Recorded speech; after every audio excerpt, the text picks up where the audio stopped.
आज़मीन हज के लिए मजीद 4 पैकेजेस का ऐलान। सऊदी अरब में वजारत हज उम्रा ने दाखिली आज़मीन हज के लिए नस्क पोर्टल पर मजीद 4 पैकेजेस मुतारिफ करा दिए हैं। सऊदी खबर रसां इदारे की रिपोर्ट के मुताबिक दाखिली आज़मीन हज नस्क पोर्टल के जरिए अपने लिए मतलूबा पैकेज ले सकते हैं, मगर उसमें ट्रांसपोर्ट प्रोग्राम शामिल नहीं है।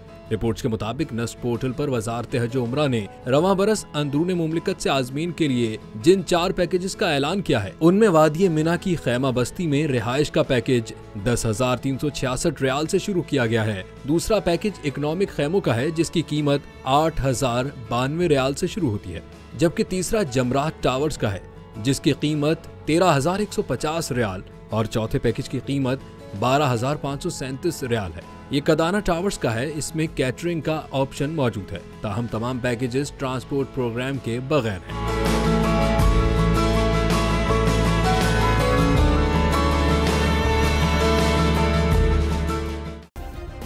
सब्सक्राइब करें और बेल दबाएं ताकि कोई खबर रह न जाए।